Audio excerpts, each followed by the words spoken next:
Today, I will be looking at the most bizarre and shocking command of Jesus. A command so extreme that it is often used as evidence that you cannot really take anything that Jesus said literally.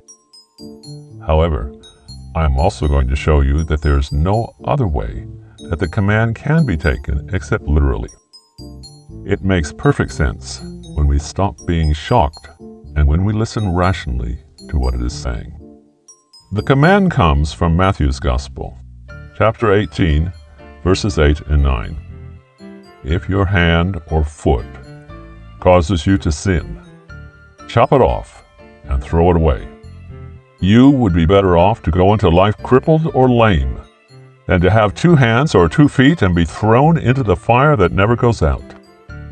If your eye causes you to sin, poke it out and get rid of it. You would be better off to go into life with only 1 eye than to have 2 eyes and be thrown into the fires of hell. Now, I don't know of anyone who has ever cut their hand off or gouged their eye out in response to this teaching, although I have heard that there are such people in some mental institutions. So the natural conclusion is that only a crazy person would take this command literally. But first, let us consider a couple of real-life illustrations. In 2003, rock climber Aaron Ralston was trapped in a deep chasm in the Utah desert after having dislodged a boulder that fell on his hand and forearm. For 5 days, he struggled to get his arm loose, with only a bottle of water to keep himself alive. His hand was already starting to decompose when he finally got the courage to literally break the 2 bones in his forearm and then cut through the flesh to free himself from the rock. Was Ralston crazy? Was he misguided? Or did he do the most logical thing one could possibly do under the circumstances? Now consider a second illustration. In hospitals around the world, every week, if not every day, surgeons cut flesh, muscles, bones, limbs, even organs out of otherwise healthy people in order to free the rest of their bodies from threats such as cancer, gangrene, or other infections. Are the surgeons crazy?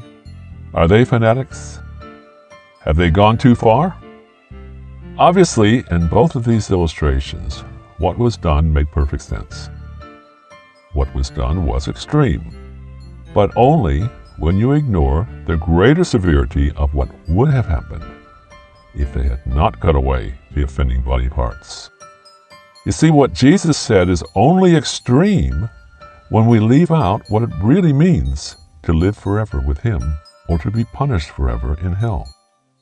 You and I may differ on exactly what heaven and hell mean in literal terms, but if the consequences are not more serious than the consequences of removing an offending limb or organ, each of which could probably be sacrificed without even the loss of life. If we have so little faith in the idea of an afterlife, then let's be honest about it. All our talk about heaven is in reality just a fairy tale. Our heaven is just wishful thinking, and hell is just a make-believe horror story. All that really matters is our temporal life, here and now. The rest is fantasy. Isn't that what our actions indicate? See, this is the choice that every one of us has to make.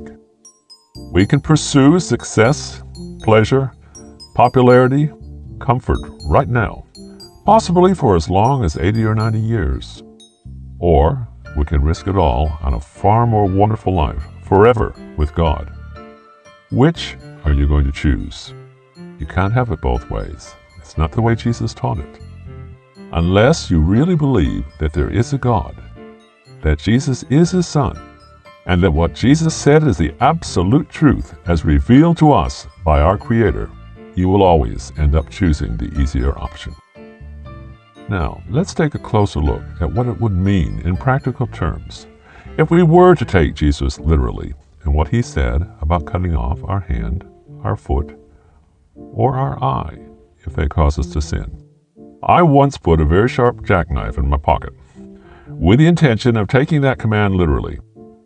If my hand or my foot or my eye caused me to sin that day, I was going to cut them off, literally. Imagine yourself in the same situation. Would you live differently to the way you live now? You see, the entire church world has been steeped in the kind of reasoning that says, don't worry about it. Nobody's perfect. God will overlook that. We all sin every day. The main thing is that God will always be there to forgive you, unconditionally.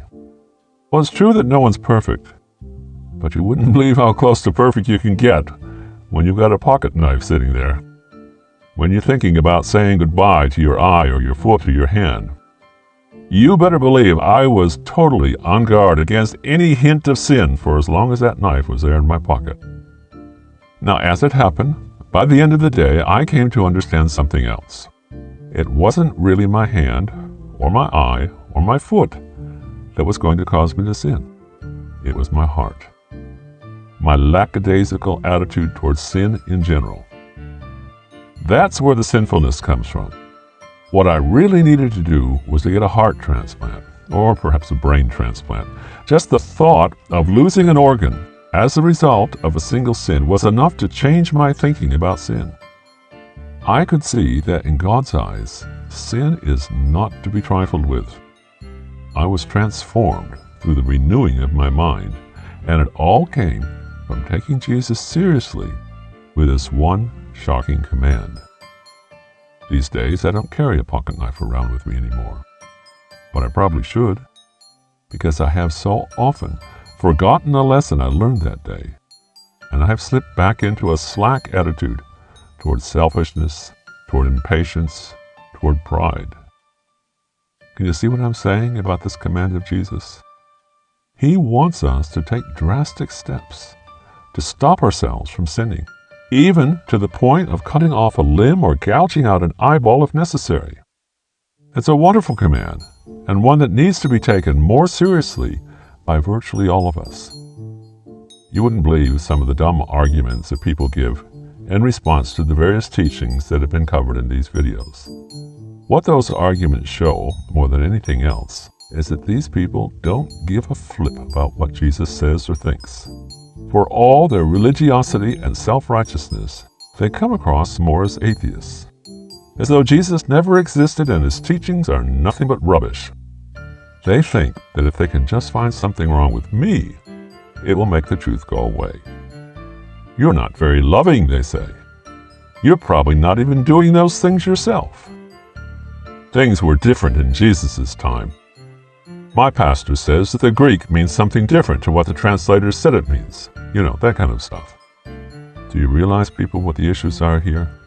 We are, all of us, trapped down in the bottom of a cold, damp chasm, slowly starving to death and dying of thirst. That chasm is the world we live in, and it includes our religious games as well. Death is all around us, and Jesus says, "Get your priorities right. Take up your cross and follow me out of there. If you will lose your life now, you can find it with me out there. Leave it all and discover eternal life." The other option, of course, is to stay there, with the dying crowds on their way to hell. Stay there for a few more days, minimizing your discomfort by doing nothing, until doctrinal gangrene, spiritual starvation, or thirst for the words of God literally takes your spiritual life away and destroys your soul. It's your choice, brothers and sisters. Every time you hear another one of the teachings of Jesus, as you've heard in this video, God is giving you one more chance to make a choice. The narrow way that leads to life, or the broad way that leads to death. This is not a choice that should be made just because of a soppy, emotional song on a church organ, or a rush of people from all corners of the auditorium to sweep you toward the altar at the front of the church, or even a loving arm around your shoulders begging you to make the right decision. This is a choice that you have to make in the face of all opposition, in the blinding light of day, in full knowledge that it is going to cost you everything. But if you can make it now, I can guarantee that God is going to honor that choice and make note of it in his eternal book of life. Don't put it off. This is the real thing, listeners, not some cheap counterfeit. And you alone have the key. What are you going to do with it?